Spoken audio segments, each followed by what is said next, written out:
please prepare a couple of highlighters you may need in the final exam. Okay. First, for what type of instruction, we need to fetch it from the instruction memory, right? So this part is kind of in common to all kinds of instructions. First, you have the old PC, you plus 4 to get the next PC, okay? The PC for the next instruction. You load it back to the PC, okay? Whatever you have in the PC, that's the address for you to fetch a corresponding instruction. Okay? So this is for the instruction fetch part. Then you prepare to execute the instruction. That will be instruction decoding part. For the R type, we use register data only. So you will have 2 source registers. You give the register index here and here. And then you will read out 2 register data to give to ALU for the operations. Now, here there is a choice. Either you choose the register index from this field or from this field. You can remember that this is the rightmost 5 bits. That's not the source register. So this mux should be switched to this side rather than this side, okay? So you get 2 register data you send to ALU to perform either arithmetic or logical operations. You get the result here, and then in the write back stage, you write this result back to the destination register. Of course, given the execution time, you perform some operations here using this data and this data.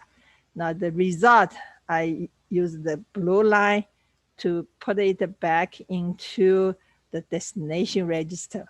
The destination register index is given here. The data is written into this port, data port. So in this case, that's the ALU result to be written back for the R-type instruction, The next one is the load instruction. It's kind of memory access instruction. The same first part for instruction fetch. Now, for the operands selected for ALU, you remember we have a bracket, in the bracket, a register number and an offset represented by a constant, right? So this is the base register. You give the index, you get the content. And the other one is part of the instruction. It's coded in the instruction. You have to extend it, okay, to 64 bits. It's a sign extension because that number could be positive number, could be negative number. So here you performing a register number, sorry, a register content plus a constant number, okay? To get the memory address, that's something in the bracket. Then you use that result as the memory address. So here, the switch here should be from the sign extended constant number offset. Okay, it's not another register data. Okay, one is the register, one is the offset. You add them up to get the result for memory address. Then per that address, you read out the data and you send it back. So here we have another switch. You either select the memory data or select the result of the ALU. In the previous slide, we selected the result from the ALU because it's an R-type instruction. Now in this this type of instruction, you select the memory data because it's a read from the memory. You write this data back to the destination register, okay? So this is the load instruction. While looking at the data path, you may want to figure out how to switch, okay, for the 2-to-1 mux selection, which port of the data you want. I may also ask you to give me the control signal, okay? Each mux has a name, like a PC source here,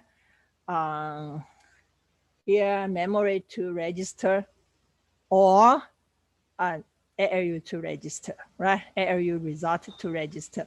So the setting, okay, if you know which data you want, if you know the port you route the data through, you can select the control signal. If you use the, in this figure, okay, in this, for this mux, if you select the data here, that's port 1, it's indicated here.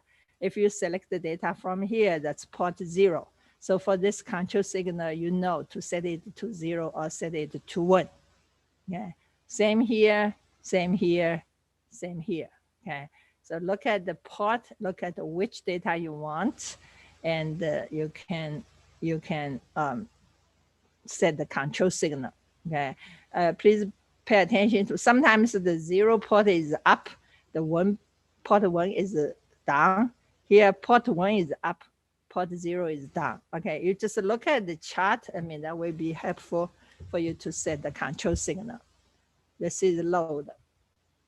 Now this is store, the same part for instruction fetch, and the same part for the memory address calculation. Okay, you can see one register data and the other is offset, right? In the bracket, that's assign extended number. These two are to be added up to give to the memory for store, for memory write, okay? Now what to write in, you should have a source register. That register is the other, okay, one we use in the bracket for address calculation. The other one, okay, if you check the field partition in the instruction, you will find, okay, that register you want to write with its data will be in this location, in the rightmost 5-bit location. So you get that one to route through to this point, not for ALU calculation, but for store, for memory store, okay? So this is the line when you do the memory access. You route this data to the memory and write it in per this address. Now, you know how to make selections here and here. For this one, okay, because it's a store, our task is just to write the register data into the memory. That's it. We don't have anything to write back, neither ALU result nor memory data to be written back to the register file. So, okay, here for the register file, we have the timing signal. Okay, we have a register write, memory read, memory write. Those are the pulse you need to give to them at the right time. Now, for this write back, you don't even have anything to write back. So this path is not colored, is not highlighted. I left it gray, okay? You don't have anything to write back. Now for this timing signal, register write, since you don't have anything to write back, so you don't need to give it to them, to it, right? So if you don't give to this write signal, You don't care what to write back. しないでくださいって言われた。 Okay. We mentioned that the don't cares can help you simplify the logic design. If something you don't care, just put an X there. You don't have to set it to 0. You don't have to set it to 1. In the K-map, you can group that X with other things to enlarge the group, right? So if you don't have a register write signal at all, you don't care what to write into the register because it will not happen. The writing will not happen. So this line should not be highlighted, and the control, you select this one or you select this one, you don't care because it's not going to happen. You don't even have the register write signal provided. So this is something you want to avoid the mistake for the store. And for branch, you can see I don't have write back. Okay. I don't have some ALU operation unless you want to test. Okay, usually we do like a branch on 0, branch on non-zero. That register test will go through this way.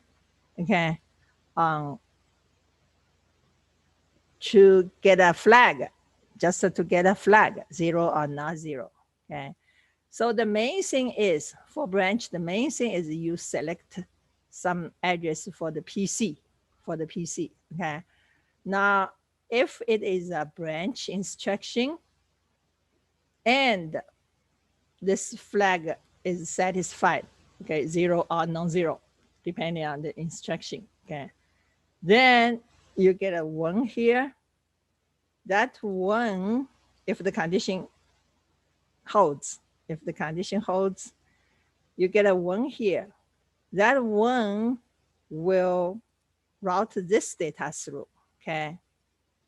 Now this is what we used before, PC plus 4.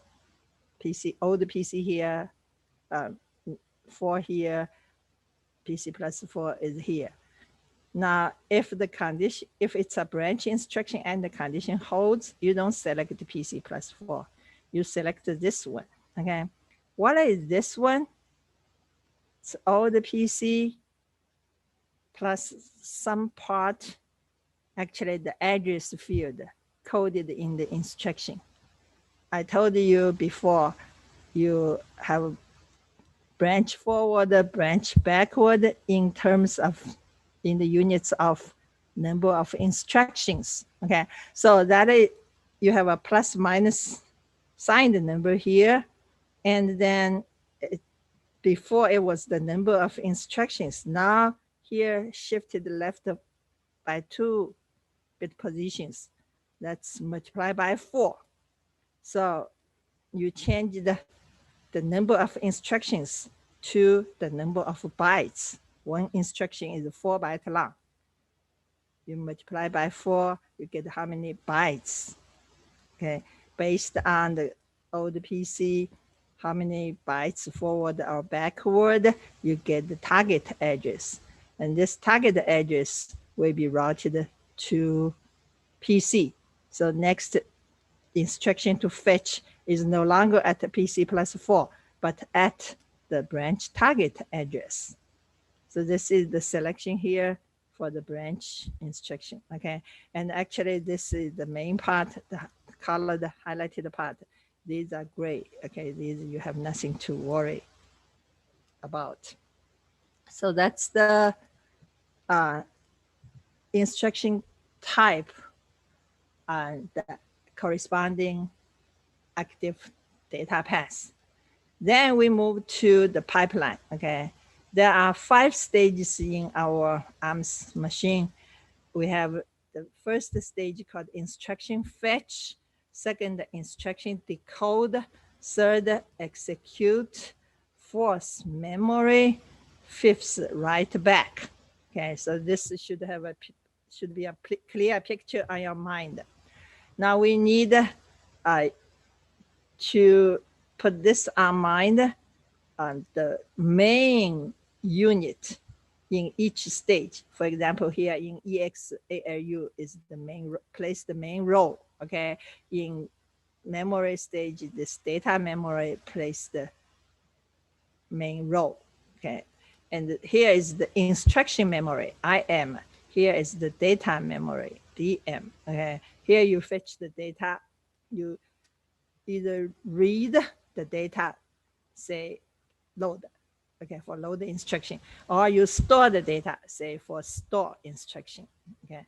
Here you just fetch the instructions, okay. That's the red part we highlighted in the previous slides. This is the register file, okay. When you draw, maybe draw 2 lines here, okay, for read and write, 2 operands here, and so forth. Okay, here you can bypass the memory stage because I may not need the memory access. Okay, so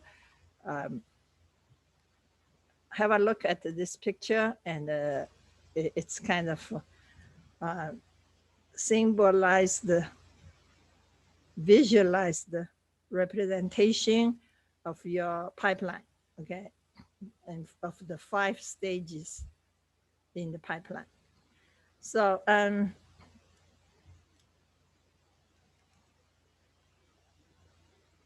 then, okay, the IF is in aligned with ID, okay, ID in aligned with EX. It's always like this for the pipeline, okay, and you have for 1 cycle, 1 stage with the instructions moving down.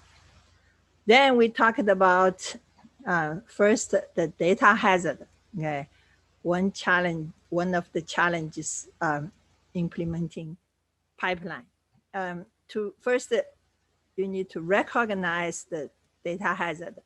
You look at the destination register for the top instruction and compare with the source registers of all the instructions following it, okay? Then you can look at this destination register and compare it with all the registers following it, and then this destination register and compare with the other source ones following it. Now, the timing analysis. This is the time you write back, okay? WB, write back stage, okay? You don't write back earlier until this stage. Then when do you need it? You have to analyze for the following instructions, like I need X2 here, I need X2 here, which is the result of this instruction. I need it in ID stage, instruction decoding. Okay, we load the A, load the B, that kind of thing. In this case, it's not written in here, but you need it here. So that those things are the indication of data hazard. Data hazard. Now to resolve it, the first initial method we learned is to insert bubbles. Just skip those cycles. Okay, I need this ID to be after this write back. So just move ID to the next cycle of the write back. Whatever number of bubbles you need, you insert, okay? Enough number of bubbles to move this ID to the place after this write back, to the cycle next to the write back cycle, okay? So that's the key. So given some kind of instructions, I mean, if I ask you how many bubbles I needed, you just stick with this, okay? The ID should be after the write back if I have data dependence, okay? Now, how many bubbles I need, just count. Maybe draw this picture and then you get the number of bubbles, okay? Not here, not here, not here, but here. To figure out how many bubbles I needed. This is without forwarding. Okay, please read my programs carefully. Sometimes I will say without forwarding. Okay, so that's the case. Okay, ID should be after the write back if you have data dependence. Then we talked about forwarding. We add some extra lines, extra wires from the output of the ALU to the input of the ALU, from the output of the memory to the input of the ALU. Okay, so in this case, you don't wait until the write back stage. You can go through the shortcut. You can have a bypass again from the output of ALU to input of the ALU, for example. So through this bypass, if you have data dependence, I need X2 here. If I cannot fetch it in time, at least the latest time you give to me is the entries of the ALU. Right before I start the execution stage, you can rush the data in. This is the shortcut, the red bypass I drew before. Okay, so you can rush the data in through the shortcut. Then I can still have time to use this new register to data to perform this AND operation. And for the following instruction, also needing X2 data, you can go through the green path. The green path is from the output of the memory to the input of the ALU. So here is the memory, output of the memory to the input of the ALU. Okay, so this is still okay. You can rush in the data right after the memory access, shortly before the execution of this instruction, execution stage. Now, for this instruction, they are in the same cycle, okay? We have some special forwarding called the forwarding via register file. You can have the cycle cut into two halves. For the first half, like rising edge, you write the data in. For the falling edge, second half, you read the data out. So in that case, it's still okay. It's still okay, okay? All these belong to the forwarding approach. If I say forwarding is allowed, all these are allowed. If I say forwarding is not allowed, neither of these is allowed, okay? But if I say without forwarding, you should go with this, without forwarding, okay? Now with the forwarding, you can think of whether you can via those shortcut or this like a same cycle for reads and writes implemented to avoid the bubbles, to eliminate the bubbles. In this picture, these instructions, okay, these three instructions, the issues are resolved. But it's not always the case. In this example, the top instruction is a load instruction. So unlike the R-type instruction, you can get the result here. For load instruction and memory instruction, the result is obtained here rather than here, okay? So in this case, if the next instruction, immediately next instruction needs this data, for example, you still don't have enough time because the memory data is not ready here, but you need it in this time for the immediate following instruction, okay? Immediately following instruction. So you still need a bubble to push this stage to one cycle later, okay? So here is one bubble. Um, after this memory stage, if you skip the fetch here, but start the fetch here, IFIDEX. So you can rush that data in for this to use, for the sub instruction to use. Okay. So one bubble with the forwarding, if you have a load, we call it a load use data hazard. To avoid that, you still need one bubble. For the immediately following instruction needing this destination data, you still need one bubble.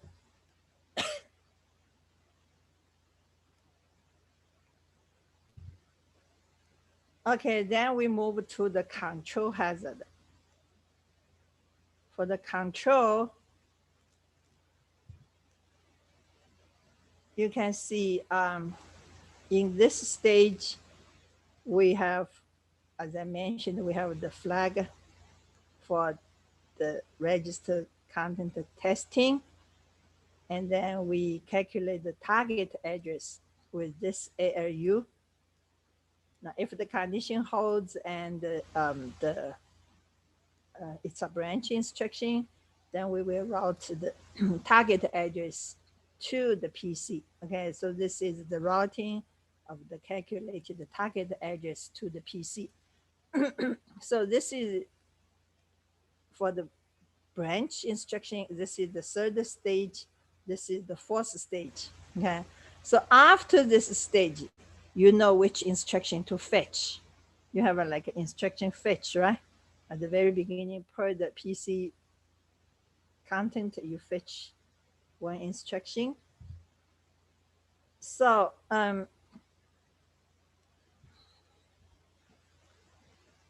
after this, okay, after this is the memory stage. But in the memory stage, that branch instruction will load the PC. Okay, here calculate the target address, test the condition. Here load the target address into the PC.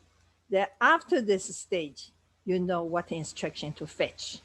Per the PC indication, you know what instruction to fetch. So this is for the branch instruction. This is the test of the condition, calculation of the target address. This is the time to load the PC. Then in the following instruction, you fetch.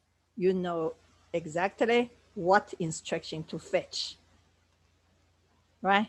If the condition holds, you fetch the one at the target address. If the condition does not hold, you fetch the one at the PC plus 4. So before this moment, here, you don't know what instruction to fetch. You need time to test, to calculate the target address. You need to load the PC. Then after that, in this cycle, you know what instruction to fetch. So here, you don't know what instruction to fetch. So you use bubbles, or we call it stores, or we call it NOP. Okay, those terms may be used alternatively. Bubbles, stores, NOPs, no operation. So here you need the 3 of them to push this one to the moment after this. Okay, so this is something called a control hazard. Then we made some enhancement. I call it early decision make. The text says move the testing to ID stage. So this is the ID stage. Okay, you can see one comparator is put here. Right after you fetch the registered content, you can check whether it's 0 or not. And here you have the target address calculation. Okay, here part of the code shifted and added to the old PC. That's the new address. And you don't wait until next cycle. Okay, right after it's calculated, you put it to the PC. So in this case, okay, in the ID stage, you can have a PC loaded. Then in the following stage, you can fetch a new instruction. Okay, fetch a new instruction. So how many bubbles are needed with this enhancement? Okay, this is for the branch, this is IFID. In the following cycle, you can fetch. So not the fetch, fetch IFID, then a new IF, then a new IF. Okay, so not IF consecutively, but one delay. Then in the next cycle, you can fetch. So that's the case with this kind of enhancement. This is just to show the speed up in terms of the pipeline depths. Pipeline depth means the number of stages in the pipeline. Okay, first it's increasing per the increase of the, why the, as the pipeline depth increasing, and then got flat and then got dropped. So that's due to a lot of hazards, okay, we dealt with. So basically, the ideal case is if you have 5 stages, your speed up can be 5. Your speed up can be 5. Okay, but this is due to some difficulties in the pipeline implementation, so you don't actually reach that ideal speed up. We saw a lot of hazards, right? Structure hazard, the control hazard, and the data hazard. So next we move to the memory. First, cache versus main memory. Okay, main memory has a bigger space, cache has a smaller space. So you talk about how to map, okay, the big space to the small space. First, we use the mod function, mod the number of sets. Okay, in binary, we can play the game, like you get the number of sets in total, say 8, you find the bit carrying weight 8, then on the right you get the remainder, on the left including that bit you get the quotient. This is for binary. I may give you decimal numbers. You should still be able to perform the mod function. Basically you divide by the number of sets and take the remainder. That's the result of the mod function. Okay, so if with binary it's convenient, if with decimal you should still be able to perform the mod function. Okay, just divide and take the remainder. So you get certain number of blocks mapped to this set, say the blue set. Then we talked about the set associativity. Instead of one place per set, you may have multiple places in a set for you to put the data.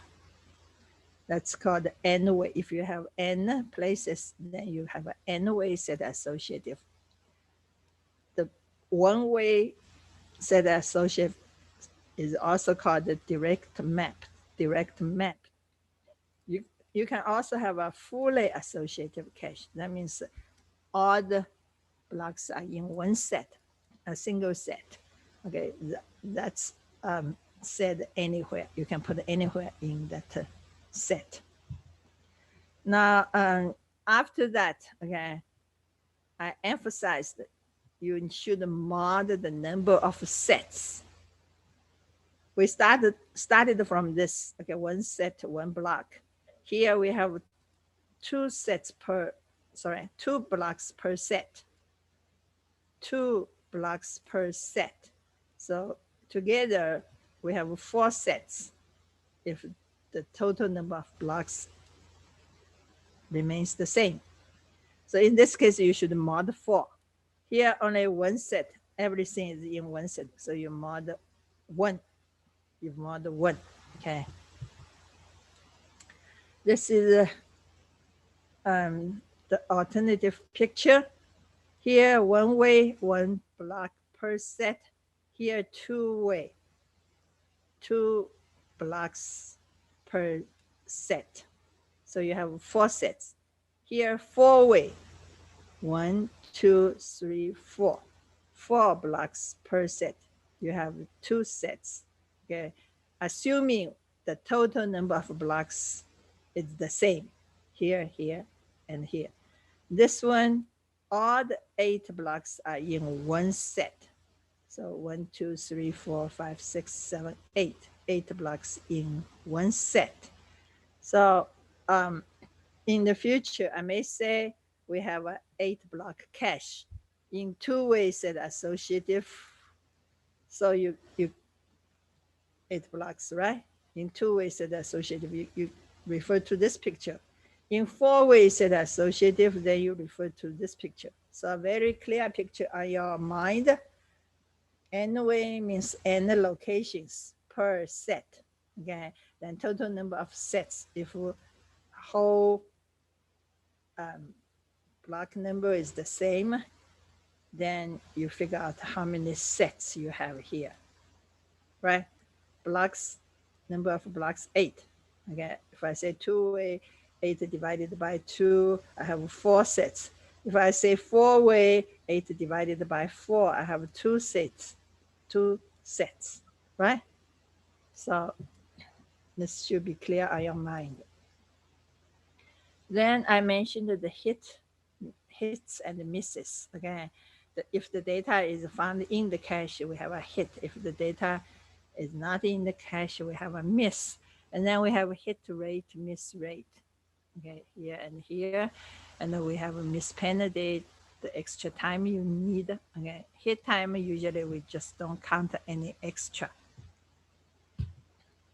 Now, for the implementation of the cache, it's like this. Okay?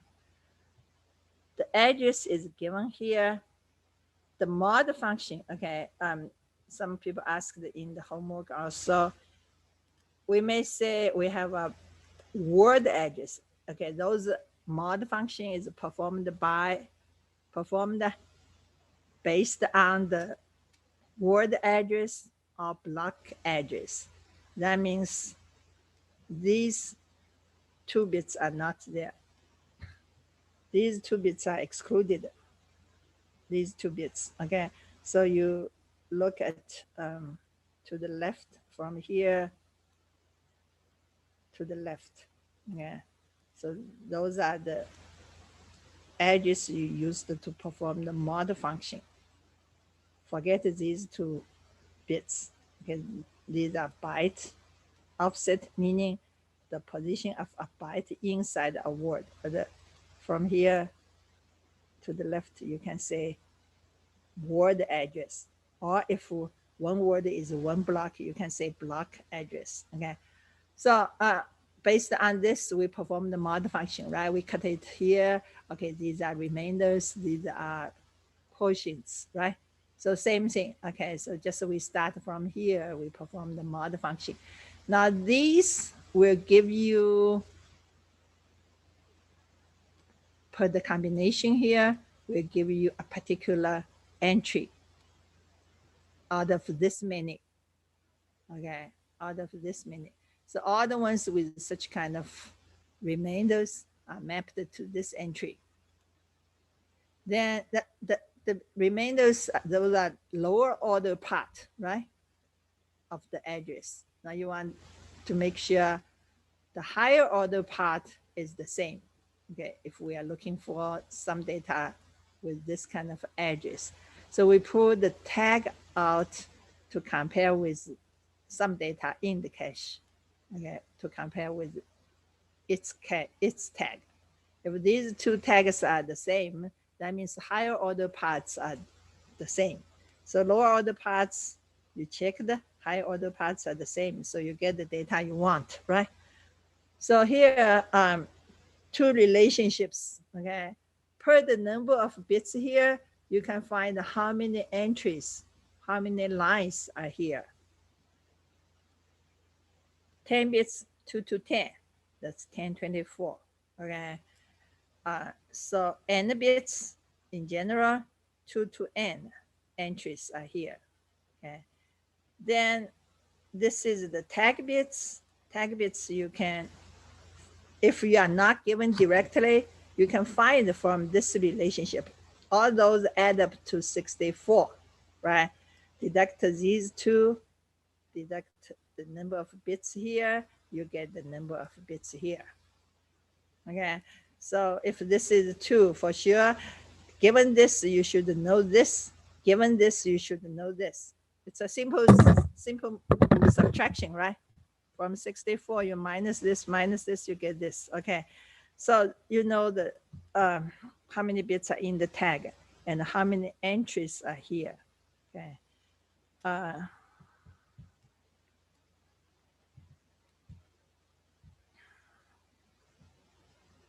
So this is about the like one way. Okay, you don't see any for one entry, just one location. Now here we have a 4-way case. For this one entry, you see this 4 locations for the data. Okay, the same relationship, 8 bits here, so 2 to 8 entries here, 2 to 8 sets here. For each set, you have 4 locations given this 4-way set associative cache. Okay, these are the tag bits. You compare because there are 4 locations. You compare it with 4 tags, simultaneously. Okay, this 4-way is given in the words. It's not shown here. It's not shown here. By looking at this, you don't know it's a 4-way or 2-way. Okay, the program will give you saying it's a 4-way or it's a 2-way or it's a 1-way direct mapped cache. Now there are some conflicts due to the code start. We call it compulsory, due to the conflict competing with one specific set, and due to the capacity of cache. If the cache is full, of course, I will have some misses. So all these start with C, letter C. So we call it the C, means 3 C's. Okay, compulsory, capacity, conflict. Okay, now the set associativity will help to increase the cache performance, improve the cache performance, and we lower the higher set associativity you have, the lower miss rate you have.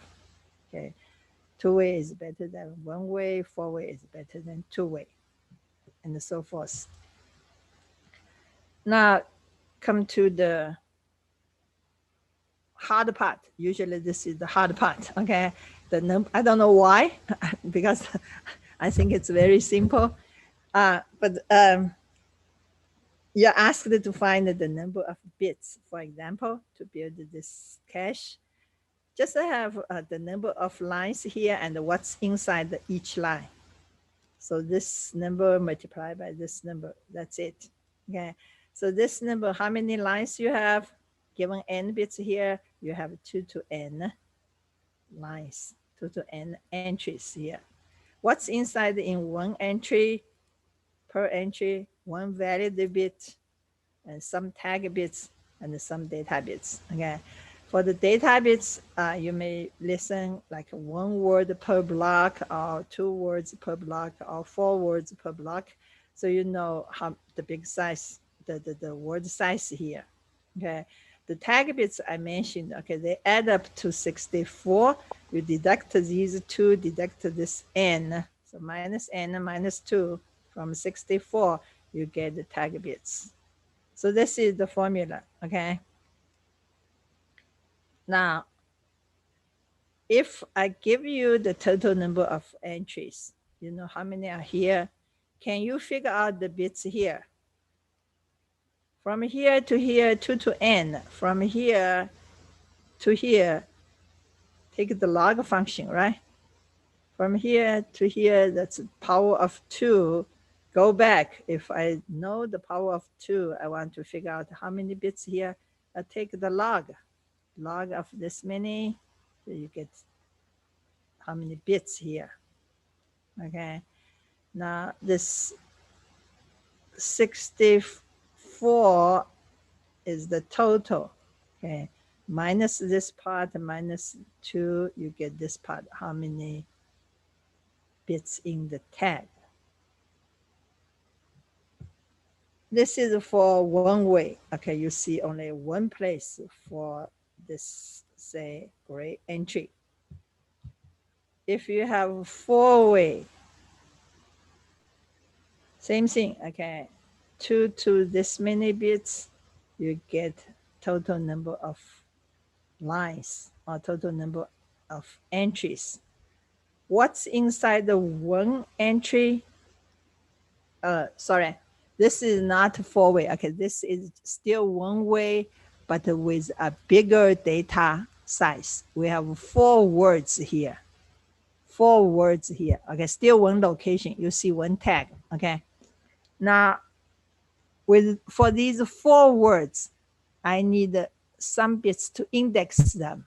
For example, word 00, word 01, word 10, word 11, right? So for 4 words, I have 2 bits to index them. In general, let's say m bits to index them.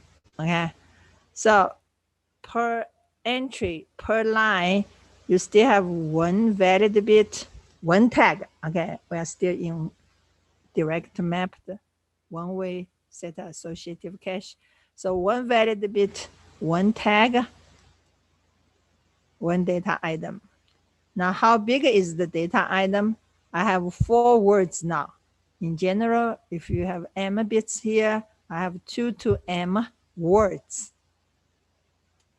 1 word is 32-bit long. So this is the total data size. How many bits are in the tag? I have 64 in total, 64, minus n bits here for the index, minus n bits here for the word index, minus 2 here for the byte offset. Okay, so together I have this many tags. That means all add up to 64, the same. Okay, tag plus index plus word index, or some people call it the block offset and byte offset. So altogether 64.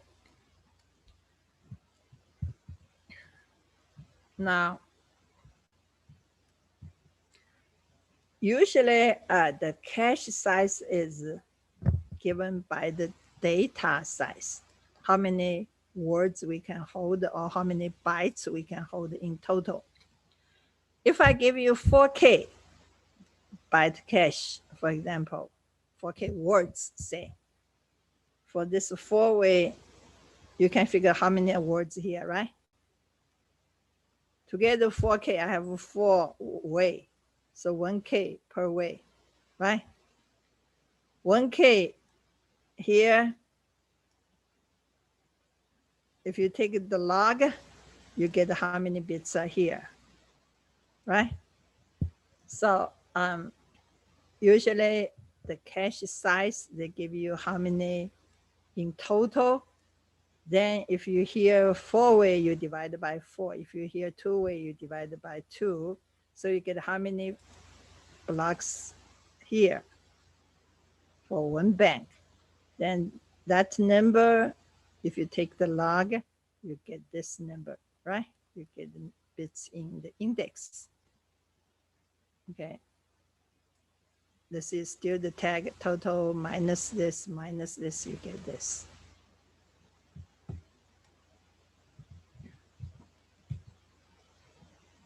Then we talked about the replacement policy.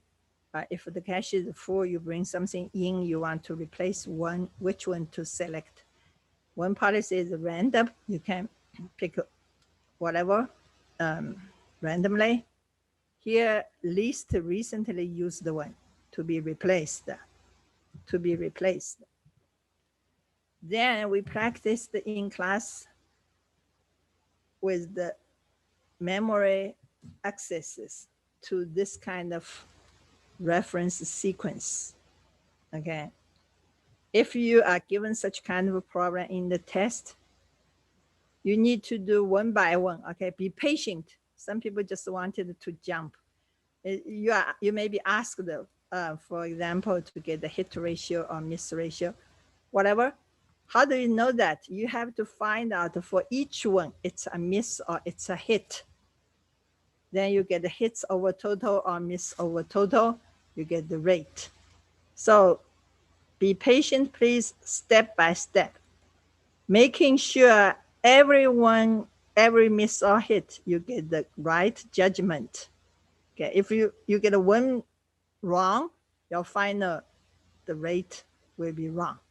Yeah, so every step, make sure you get the correct miss or hit. Yeah, you denote by the address one by one for each one, whether it's a hit or it's a miss. Then you also write down for every reference the cache justification. Okay, total number of sets in the cache, initially empty. So if you reference one data item, it's a miss. After the miss, please don't forget to bring in that data for future use. Okay, you need to bring in that data. Then if I ask, you can say the data is from memory location so and so. The tag is so and so. After you perform the mod function, you will get like a quotient, right? Quotient is the tag. Remainder is one of those. Looking at the remainder, you know which entry to access. If you have a miss, you bring in it. Then another one, okay. If you have a miss, you bring in it, for example. Then another one, okay. If you mapped to some entry with some data in, then you compare the tag. For example, this one, after the mod function, I get a 110. So I have to look at this entry. Something is in. Okay, I just brought in because of this. Then I compare the tag at this time. Okay, I have tag 10 inside the cache tag is 10. Oh, I have a match. I have a hit. Okay. Also, this one, you check entry 010. Some data was in. Okay, before then it was okay. Before it was 11 you brought in, so you have a hit. And then this one, okay, you have a miss. After the miss, you bring it in. This one in location 100, also a miss, you bring it in. Then this one, okay, location 000, something is there. Compare the tag 10 here, 10 here. That's the data you want. So you have a hit. Okay. And this one, when I bring in some data to 010 after a miss, I need to replace. Okay, I have something already occupying the location, right? So I have to replace it. This is for direct map, just one place to put the data. If you bring in the new one, the old one, which is not what you want, of course you kick it out, you put it down your new one. This is for direct map. Okay. Then this problem asks for hit ratio.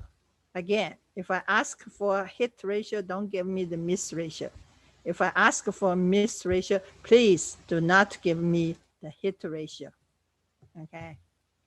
Now here we have two-way and four-way. Okay, not just the direct map, that we have other cases. If I ask you to also calculate, for example, the miss rate, okay, miss rate, you still get one by one. For each reference, it's a miss or it's a hit. Update your cache in time. So next time, if you bring something in, you know what the tag is, what the whether the data is the one you want or something. This here, I give you decimal numbers. Here, I give you, say, two-way set associative. Say, in total, I have 4 blocks. So you know you got 2 sets, right? Two-way, 2 locations each set, and in total, you have 2 sets. For example, now you should mod 2, mod the number of sets, okay? And then, okay, 0 is mapped to set 0, 8 is mapped to set 0. You have another location to put down, so you don't have to kick this one. Okay, this one gets in first, you can put in the other place. And then another request from location 0, memory data 0, you have a hit. Then 6 mod 2, that's 0. And I already had 2 here. If I want to move, I have a miss, right? Neither is mine. Neither is the one I want. So I have a miss. After the miss, I need to bring it in. Both are occupied. You need to replace 1. The policy says LRU. So if you look back from here, you look back. This is the most recent one, and this is a little further. Okay, you can say least recent used one. So you can replace the least recently used one, the one further, not the one close, okay, not the most recently used one, but the further one. If you start from here, okay, this is the data from memory location 6 you reference, right? So look back, okay, this is the further, so replace this one. That's why you crossed this one, you put down your new data from memory location 6, okay? Don't replace the wrong one, please. If you replace the wrong one in the following access, you get the wrong, miss, or hit. Note, your final result will be wrong, okay? So then, okay, you replace this one. That's the one from memory location 6. Then next one, the one from memory location 8, okay? So it's not this one, it's not this one. You have a miss again. After the miss, you need to bring it in, then replace one of those, right? One is 6 from 6, one is from 0. Which one to replace? 6 is closest. 6 is the most recent one. Okay, that's the history. If you look back, this is the most recent one. This is least recent out of the 2. So you replace this one. Okay, so why this is crossed, and you put in the new one. That's the one from memory location 8. Okay, so you get some practice and remind yourself, don't forget after the miss, bring in the new data. Don't forget which one to replace. If the program says LRU, you should replace the correct one so that you get the correct miss or hit for every memory access. Once you get that correct, your calculation will be, here we ask for miss rate. So count the number of misses divided by the total. So in this case, for example, I have 4 misses. Total is 5. So I have 4 over 5. Or you can say 80%. Okay. I take both. Yeah, if you say 4 over 5, that's okay. If you say 80%, that's okay. So this is something you need to deal with. Okay, then the last thing is the virtual memory. This is the virtual address representing the bigger space, like in disk. This is the physical address representing the smallest space, like in main memory. So we are discussing the two-level relationship, main memory versus disk. Okay, by this, you know the page size, how many bits are here, take the power of 2, you get the page size. Our translation is just the page number from virtual page number to the physical page number. Okay, then you concatenating with the page offset, just pull it down, you get the whole physical address.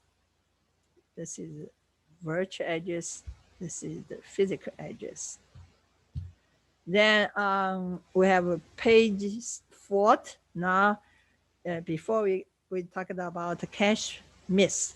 Now we use page fault to represent the case that the data we need is not in the upper level, but in the lower level. Okay, here page fault penalty is severely high, is very, very high. Okay, so we use LRU, whatever can improve our performance. We use write back because we only write to the upper level. Writing to a lower level is very, very slow.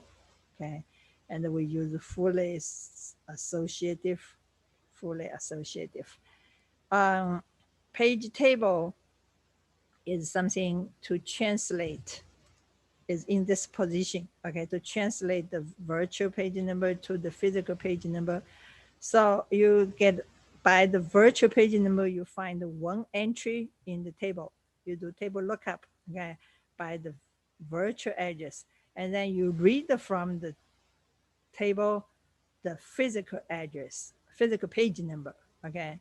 So you use the virtual page number to look up the table. You read from the table physical page number, okay? That's it. That's this part only I need to bring to your attention. So basically, I have 6 problems. Some are multiple choices. So your concept should be clear. Your picture on mind should be clear. This is the data path with some. Professor? Yes.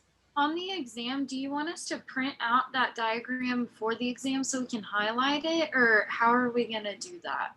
Yes, you need to print out and highlight. Okay, so it's this exact picture right here that we're seeing.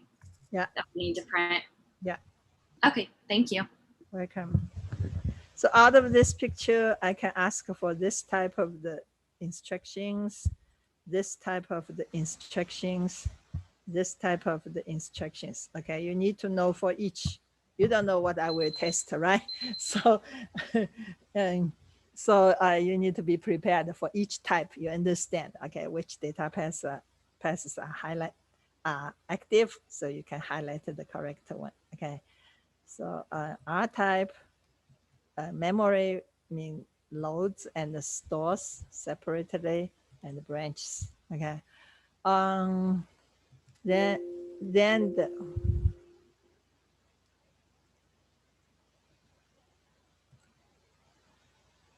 the pipeline 5 stages. Okay, it should be very clear on your mind. RFID, EX, MEM, WB, and then the key component should be able to draw this and should be able to analyze, okay, if you have a data dependence, when the data can be ready, when the data can be available. If we don't allow this kind of a backward line, right? So this is an indication that you have a data hazard. The method to resolve is to insert bubbles. Just push this later. Okay, how late after this point? So it should be someplace here. So push this one to here. Okay, or if you need this one, also the destination data, push this one to after the write back. So once you push you can count how many bubbles in between. okay, because you can't do anything here, you can't do anything here, you can't do anything here. Those should be bubbles. Now, how many bubbles, right? So that's the way you answer. Okay, think carefully, please. If I ask you how many bubbles, don't just randomly put down a number. Okay, if that number is wrong, it mean just like multiple choice, that's wrong, right? So you think about carefully. Why do I have data dependence? Then when can it be ready per the program description, with or without forwarding? Okay, without forwarding, this is the time you write it back the top destination register. If you the time you need will be in ID stage. So you should put the ID to the next cycle to the right back of the top instruction.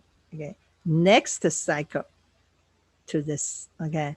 So same thing here, same thing here. Now just think about that's without forwarding. Now with the forward. Okay, so this is the picture. Like I want to move this ID to the next cycle of the right back cycle. So I cannot do anything here, here, or here. So this is the number of bubbles you need to insert. Okay. Then forwarding was introduced. Then with the forwarding, you can have such kind of a shortcut. Okay, just from the output of the ALU to the input of the ALU, or from output of the memory to the input of the ALU. Okay, or you can do read and write in the same cycle. Just cut the cycle into two halves. First half you write in, second half you read out. And then one thing, if you have load, particularly the load use hazard, you need to pay attention to, because for load, the result was not obtained here, but here. Okay, one stage later. Previous one, we got the result here, right? After the ALU. Okay, but here, because it's a load, you have to wait until the end of the memory stage to get that data. Okay, now once that the data is there, you can, if it's said forwarding is available, you can route it to the ALU, but not in this shape, not the backward line. Okay, if ALU is pushed to here, then I can route it, right? Then I can route it. So you need to still insert, okay, to move this ALU later, this cycle has to be skipped. So it's a bubble here. This ALU is moved to this stage later than this point. Then you can utilize that shortcut. We have something from memory to ALU, or from ALU to ALU, right? So if you move this here, then you can use that shortcut, okay, to resolve the problem. So that's the way you figure out, okay, how many bubbles to insert, paying attention to the condition, like forwarding is available or forwarding is not available. Pay attention to whether you have load involved. Okay, load usually will be challenged by load use data hazard. Okay, and also pay attention to the destination register and the source register, meaning you have the data dependency relationship. Then consider all these and get the answer, give the answer. Okay. Then we talked about the control hazard, because in the control instruction, if you have like branch equal, branch not equal to 0, we tested the condition here and calculate the target address here. Then we need this cycle to route it to PC, and in the following cycle you can fetch. So you can see align this cycle. I got it here. Okay, the time to fetch. So if you cannot fetch here, cannot fetch here, cannot fetch here, you figure out how many bubbles to insert. okay, till the time you can really fetch the correct one. And then we had the improved one, moving to the ID stage, the set test and the target address calculation. In that case, okay, so this is the ID stage, you do the test and target address calculation, right? And immediately we route it into PC, okay? I go back to that slide. So immediately you route it back to PC. So here you can fetch. So here you can fetch. So you cannot fetch here, but here, so how many bubbles to skip? Yeah, just a one bubble, just a one bubble. That's a slide. Okay, see here, after, no, not this one, this one. Okay, after you tested and calculated, it's immediately routed back, and not after the latch. You immediately routed back to the PC, right? Okay, so in the next stage, you can fetch. You can fetch. So that's the control hazard. This is to tell you the number of stages in the pipeline related to the speed up. Okay, the speed up versus the pipeline depth. This is to tell you the mod function to map the bigger space to the smaller space, map the memory address to the cache address. Now, set associativity, if it's not clear on your mind, just read through the definition and look at some examples. For example, here, two blocks per set. And here, okay, two blocks per set, 4 blocks per set, all the blocks in one set, and so forth. Okay, just get the pictures on your mind. And then for hit and miss, hit rate and miss rate, it's easy to understand, but you perform some practice.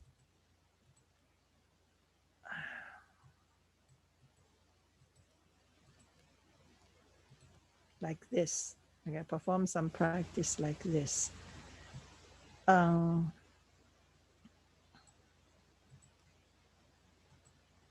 Then to the question about how many bits I needed, this is the implemented cache. Okay, the relationship here and the relationship here. Okay, power of 2 or backwards log based 2 function.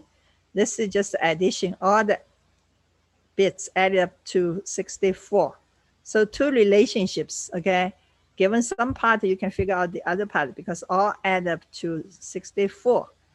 Here, the relationship is just the power of 2 because you are in binary, that's based on 2. Given 10 bits, you have 2 to 10 combinations. So each is for 1 entry, you get a 2 to 10 entries. Backwards, if I give you 1024, you can figure out how many bits are here. If 1024 in total, you take the log, you get the bits 10 here. Okay. So 2 relationships, here to here, power of 2 or log, here add up to 64, add up to 64. Now for 4-way set associative, just keep in mind, you have 4 such kind of banks, 4 such kind of units, okay? So 1, 2, 3, 4. If I give you total number of data size, I mean, how many for each? 4K for 4, 1K for each, right? Then out of this, you can take a log, you can still do something same as here, okay? Now this is just the 3 C's, compulsory, conflict, and capacity, okay? The causes, the reasons of the misses. This is the one I mentioned before. The total number of lines and how many per line. Total number of lines is here, how how many line is this, add with this, add with this, valid bit, tag bits, and data bits, okay? Sometimes you have more words than one. So that will be 32 multiplied by how many words? How many words can be given, can be figured out here if you have 2 bits, meaning the index of 4 words, right? And when you figure out the tag, all add up to 64 again. Now here just a little extra in green. Okay, same as before. Yes. I'm a little confused about like the relationship between number of words and number of blocks with the index. Like if like in a question it might ask like the cache size of a 4-word block, like how would I know like what's the relationship between those? Okay, this is called a block, this gray line. Okay, now how many words? Sometimes in this case, it's 4 words. In the previous case, it's 1 word. Okay, so one block, sometimes the block size is bigger. It can hold like 4 words, sometimes just 1 word. I mean, you read the problem, sometimes it said a single word block. That means 1 block, 1 word. Okay, in this case, it's 4 words per block. But still, it's 1 location. It's a direct map, right? Because you have 1 tag. Okay, compared to this case you have 4 tags. Can you see? Tag, tag, tag, tag. So you have 4 tags. That means 4 locations to put the data items. Each is an individual, independent data item. No relationship in between. Okay. So the relationship between index and blocks is that the index is the number of blocks. Yes. Okay. Then here, I mean, the 4 words are together. Okay. They belong to 1 block. And you see only 1 tag. It's not 4-way set associated. Okay. 1 tag. So still 1 block. 1 direct map, the cache. Now here, the relationship, the number of blocks here and the number of bits here. That's log of 2, mean log base 2 or 2 to the power of 2. That's the kind of relationship. So here we are talking about how many blocks in total. Here, how many words per block. Okay. If I say direct mapped cache, then 1 block is 1 set, 1 location per block. Okay, so you see 1 tag here, only 1 location in this block. Just the data size is a little bigger, but still 1 tag. So it's still direct mapped cache, direct mapped cache. Okay. Now for this picture, you have 4 tags, meaning you have 4 locations to put the data. Okay, so if I give you total, say 4K in total, that means 1K each, right? 1, 2, 3, 4, right? If 4K in total, then 1K each. In that 1K, you can apply this relationship still the same as before. Okay, power of 2 or log base 2, whatever. Okay. Can I also ask, like, for the byte offset in this picture, it's 2 bits. Like, what determines the byte offset? Or is it always 2 bits? Byte offset means the byte location inside a word. 1 word is 4 byte long. So 2 bits to index them. Byte 0, byte 1, byte 2, byte 3 out of a word. But when you perform the mod function, these 2 bytes are excluded. Okay. Sometimes I give you like a word address or block address, or maybe just a 1 word, 1 block. So starting here, you perform the mod function, right? This lower order part, the higher order part. So you don't see this. That's what we started from, right? To perform the mod function. So this is just for byte locations inside a word. So if you perform the mod function, you can use the word address excluding these 2 bits, okay? Starting here, lower order parts for the remainder, higher order parts for the quotient, and so forth. Thank you so much. You're welcome. Professor, should we be expecting any assembly language or Verilog questions on the final? No.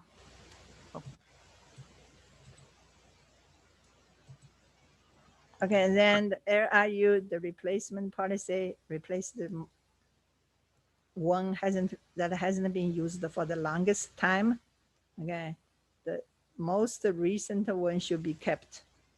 You replace the least recently used one.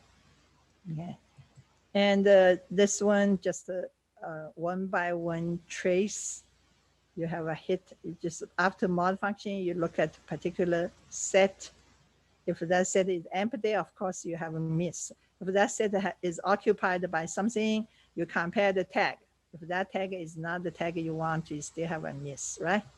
Every time you have a miss, bring in the new data, okay? If it's empty, you just put down. If it's occupied, you replace it for this kind of one-way set associative case.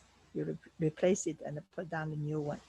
And find out the total number of misses, like or total number of hits, depending on the problem, okay, out of total number of memory access, how many items you accessed.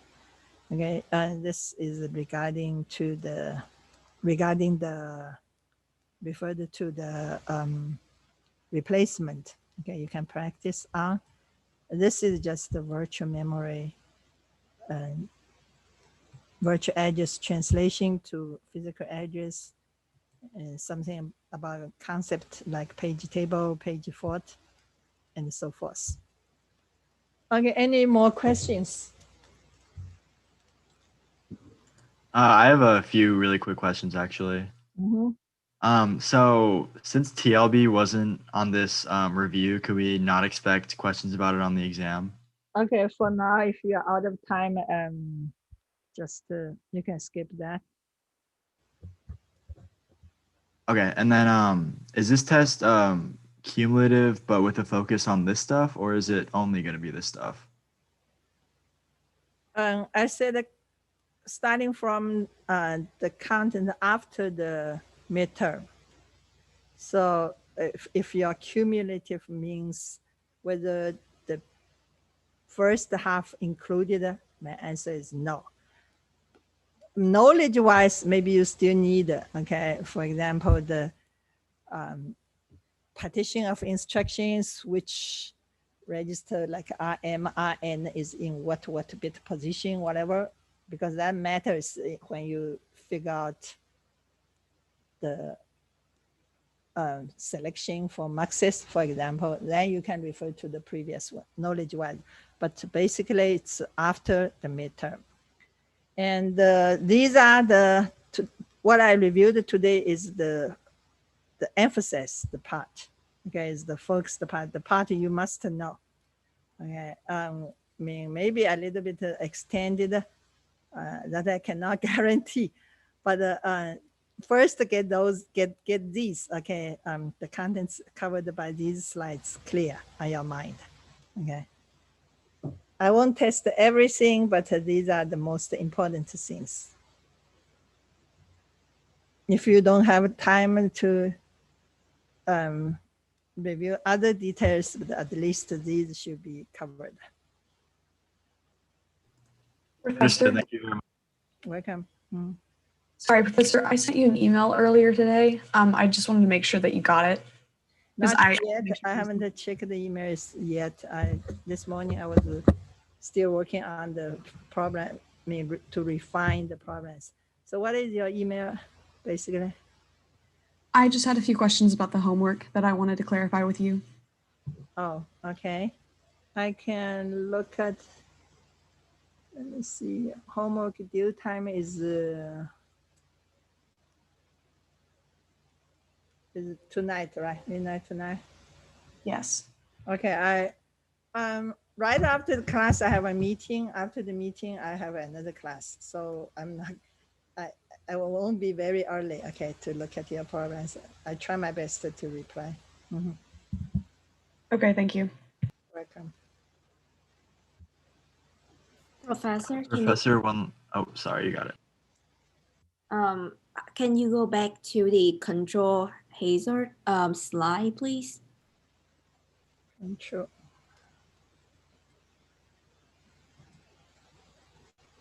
Yeah.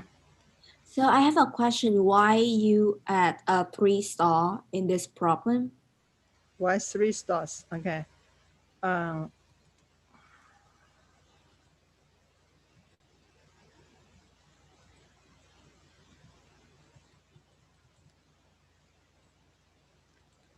Okay, this is the regular pipeline.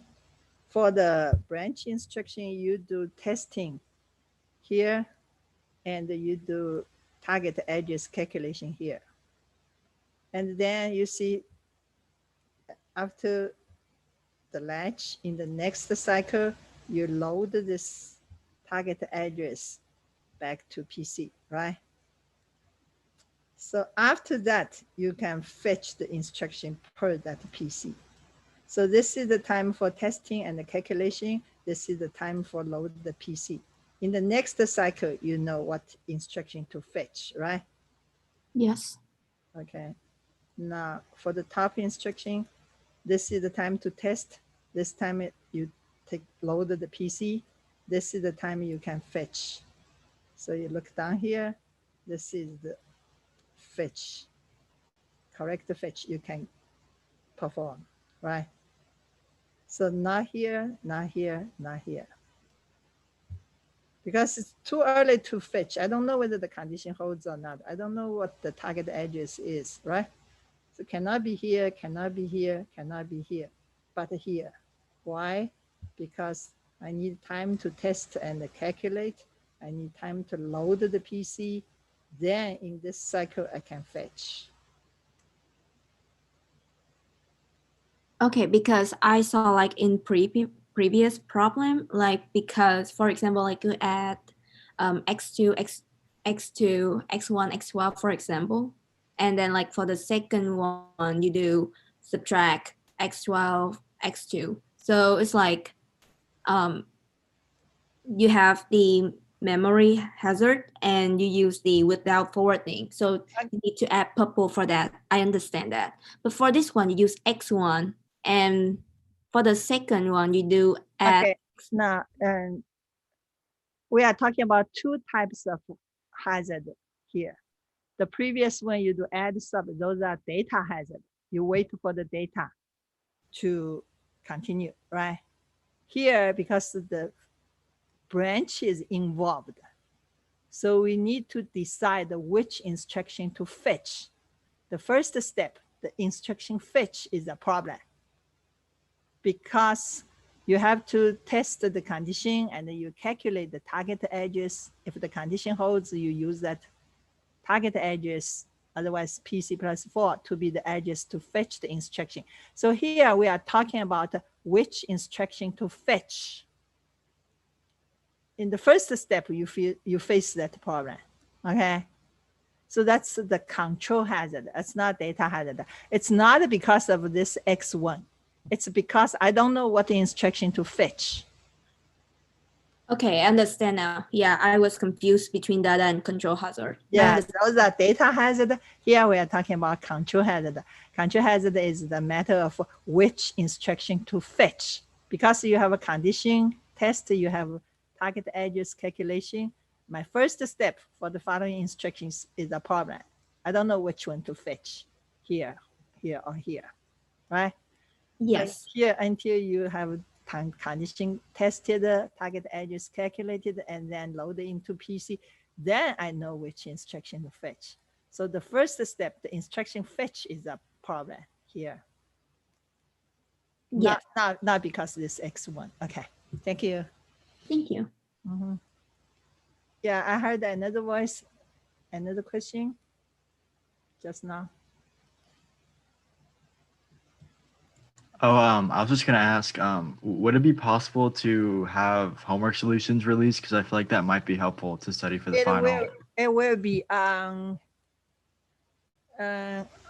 okay, for the last one, the previous ones I believe they are already released. The last one we wait until today is the due date, 2 more days for people to, like, in case turning in late, then it will be released. Okay, thank when you. I checked, homework 4 wasn't up. I'm not sure if that's the case for anyone else as well. Say it again. Homework 1 solution is not there. No, homework 4. 4 solution is not there. Okay, I give the grade a reminder. I already passed over the solutions. Just ask him to post. All right, thank you. Welcome.